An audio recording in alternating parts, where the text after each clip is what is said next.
Bonjour Emmanuel Fage, bienvenue. Vous Bonjour. êtes donc partenaire en charge de l'énergie et du développement durable dans ce cabinet de conseil. Roland Berger, c'est un cabinet créé en Allemagne par Roland Berger en 1967. Quelles sont aujourd'hui ces spécificités, vos domaines d'expertise en quelque sorte? Ah, très bonne question. C'est un cabinet international, effectivement. On est présent dans 50 pays. On intervient pour les directions générales, sur vraiment les secteurs classiques de l'économie. On est très présent dans tout ce qui est services publics, énergie, justement, ce qui est mon domaine, industrie. Voilà, c'est un cabinet qui a commencé vraiment sur des bases de restructuration industrielle, en Allemagne en particulier. Voilà, donc on se situe sur beaucoup de travail en stratégie ou en amélioration opérationnelle. Et donc vous publiez régulièrement des études, notamment cette étude dont on va parler sur l'éolien maritime. Déjà, peut-être poser un peu le marché, le décor. C'est quoi la place des entreprises européennes sur ce marché de l'éolien maritime? Alors, il se trouve que l'Europe est très présente, très en avance, on pourrait dire, sur ce sujet, parce que c'est quelque chose c'est une industrie qui a commencé tôt en Europe. On a eu à équiper nos côtes avec de l'éolien offshore, donc avec des turbines très spécifiques. C'est quand même pas pareil que ce qu'on met sur Terre. Et donc, comme il y a eu une impulsion très tôt en Europe, c'est vrai que l'industrie s'est développée et on a des fabricants qui ont une avance technologique encore aujourd'hui. Oui, et qui captent aujourd'hui, les entreprises européennes captent environ 60% des investissements dans les parcs éoliens mondiaux mis en service ou devant l'être, Voilà. entre 2020 et 2023. Ça, c'est des chiffres que j'ai trouvés dans votre étude. Et la France, on en a parlé plusieurs fois ici de l'éolien maritime. La France, elle est en retard à l'instant T. Alors, elle n'est pas en retard en termes de production, puisqu'on a quand même des usines qui vont fabriquer. En termes d'installation, on est en retard. Alors, en termes d'installation, effectivement, on n'est pas en avance, on pourrait dire. Il n'y a pas encore d'éoliennes offshore en fonctionnement, contrairement à ce qui peut se passer en Allemagne ou effectivement au Royaume-Uni. D'abord, ils vont arriver. Après, il faut bien voir qu'effectivement, on a peut-être eu un peu moins de volontarisme que certains de nos voisins. Oui. Notamment, alors la Grande-Bretagne n'est plus dans l'Europe, mais on est très très loin du nombre d'éoliennes qui sont déployées sur les côtes britanniques. Mais il y a quand même des entreprises qui jouent un rôle et qui exportent du matériel, là, des entreprises françaises ou installées en France, lesquelles? Exactement. Il y a eu, historiquement, Alstom avait développé une bonne technologie. Alors maintenant, c'est GE Renewables, mais ils sont présents effectivement avec plusieurs usines, à Cherbourg, à Saint-Nazaire. Voilà. Donc, il y a aussi une usine qui va ouvrir de la part de Siemens Gamesa au Havre. Voilà. Donc effectivement, de l'emploi créé et un vrai savoir-faire sur des machines qui sont vraiment pas anodines en termes de taille, en termes d'assemblage à réaliser. Voilà, c'est vraiment une filière technologique. Alors, vous publiez donc cette étude avec plusieurs leçons à en tirer. La première, l'éolien offshore, autrefois coûteux, est aujourd'hui compétitif par rapport à l'électricité fossile, d'origine fossile ou nucléaire. Comment est-ce qu'il est devenu compétitif, cet éolien offshore? Alors, justement, par le développement de ces parcs en mer du Nord, en particulier en Europe, on a appris. Et effectivement, on était en 2010, sans doute, pour donner quelques chiffres, autour de 180 à 200 euros par mégawattheure. Donc, c'est des prix de l'électricité assez élevés. Les derniers appels d'offres se situent autour de 50. Donc, vous voyez qu'en l'espace de 10 ans, on a énormément réduit le prix parce qu'on a, d'une part, appris pour industrialiser, aller de plus en plus vite dans les processus de montage, par exemple, de ces éoliennes.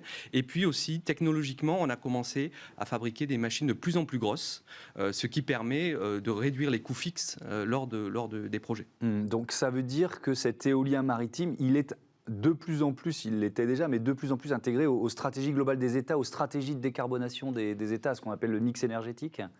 Oui, on voit bien. Alors déjà en Europe, encore une fois, on a déjà un parc important installé, puis on a des grosses ambitions. L'Union européenne annonce 300 gigawatts, si je ne me trompe pas, pour 2050, ce qui est énorme. Et ça s'est lancé ailleurs. C'est ça la grande nouveauté depuis quelques années, c'est que ces baisses de coûts ont fait que l'Amérique du Nord, la Chine se sont lancés. Alors pour l'instant, ils sont derrière en termes de capacité installée, et même en termes d'ambition, ils restent derrière l'Europe. Mais ils se sont lancés, et du coup, effectivement, ça fait partie de leur stratégie de décarbonation. Alors pourquoi de décarbonation? C'est parce que ça vient remplacer, comme vous le disiez, des centrales qui vont disparaître au charbon ou au gaz en particulier. Oui, ça veut dire qu'on peut imaginer, aujourd'hui c'est la Grande-Bretagne qui est le premier pays au monde en nombre d'éoliennes déployées, c'est ça. Mais vu la puissance des États-Unis et de la Chine, on peut imaginer que ces deux pays passeront devant à terme.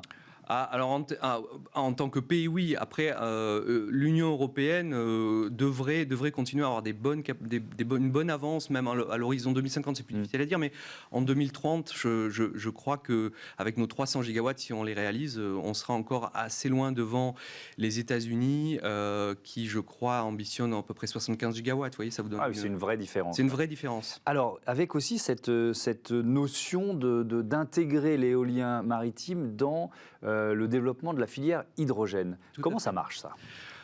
C'est quoi la logique industrielle? C'est une très bonne question. Disons que, en fait, les éoliennes offshore se caractérisent, alors en particulier avec ces parcs de grande puissance qu'on voit arriver, se caractérisent par le fait que ça reste une énergie non pilotable. Ce qu'on veut dire par non pilotable, c'est que vous ne pouvez pas décider à quel moment il y a du vent ou pas, et donc leur donner l'ordre de démarrer. Et en fait, de ce fait, il y a des moments où elle tourne alors qu'on n'a pas beaucoup besoin d'électricité. Du coup, se pose la question de comment on gère ces excédents, on pourrait dire, par rapport à la demande. Pendant longtemps, ça a désorganisé les réseaux européens, il faut bien le voir, parce que voilà, c'est des afflux énormes à des moments où vraiment les réseaux n'en ont pas besoin. L'hydrogène fournit une solution, parce que l'hydrogène permet de stocker cet excédent sur place, en transformant l'électricité en hydrogène par le biais de ce qu'on appelle l'électrolyse. Donc, ce sont des candidats naturels, vu leur puissance, ces éoliennes offshore, pour alimenter la filière hydrogène verte. Donc, ça veut dire qu'il y aurait à terre, en lien avec ces éoliennes offshore, des usines de transformation et de stockage, c'est ça? Alors, beaucoup de schémas sont envisagés. Disons que oui, le plus simple, c'est de se dire qu'on envoie l'électricité à terre, et là, on a ce qu'on appelle un électrolyseur qui va donc transformer de l'eau en hydrogène. Il y a d'autres types de projets qui existent où en fait les électrolyseurs seraient sur place, tout près des éoliennes, et éventuellement pourraient garder cet hydrogène sur place, qui serait récupéré pour être transporté lui-même vers la Terre, ou alimenter les bateaux qui passeraient, vous voyez, par exemple. Autre élément de l'étude, pour maintenir cette position dominante sur le marché, le secteur européen de cet éolien offshore doit innover et s'industrialiser. L'innovation, j'imagine que c'est une part importante en budget recherche et développement de ces entreprises. Là, on se projette dans des solutions qui intègrent l'hydrogène. On en est où justement et peut-être de l'investissement européen pour favoriser cette innovation dans le secteur? Alors, l'innovation, là, elle se passe de ce dont vous parlez, à deux niveaux. Celle qui continue sur les éoliennes elles-mêmes et le système de gestion, parce que tout ça doit être un système de gestion de plus en plus intégré, avec des câbles dédiés, avec un pilotage en temps réel de plus en plus fin grâce à l'apprentissage par l'intelligence artificielle, par exemple. C'est des endroits où ça s'applique aussi.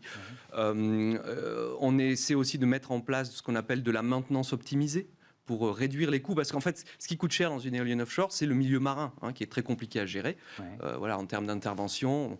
Donc, du coup, on essaie vraiment de placer les entretiens au moment où c'est le mieux.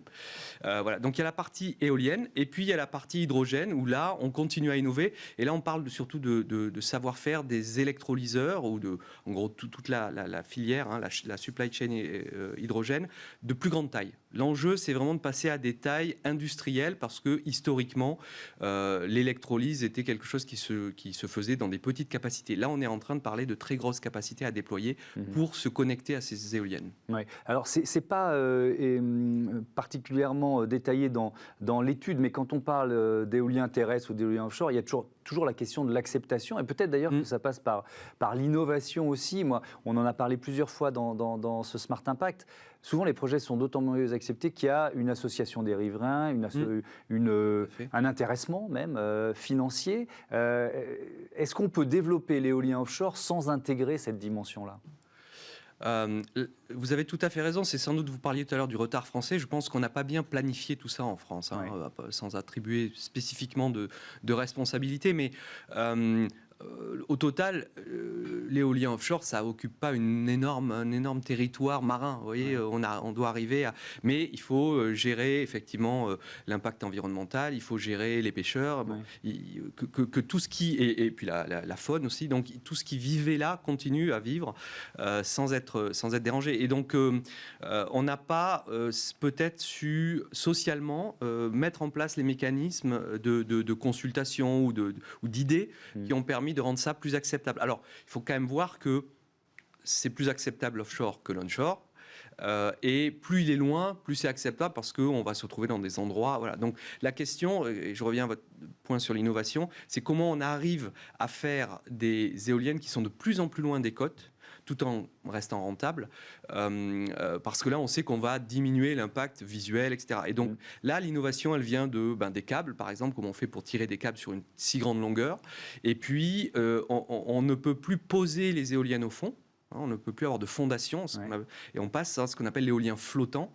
Et là, effectivement, il y a aussi une énorme dose d'innovation qui est encore devant nous parce que on est au prototype, on est au premier déploiement, mais il va falloir apprendre à gérer des éoliennes qui flottent au lieu d'être ancrées.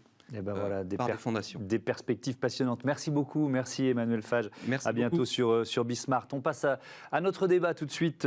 Comment le secteur de l'assurance, de l'assistance peut réduire son impact carbone ?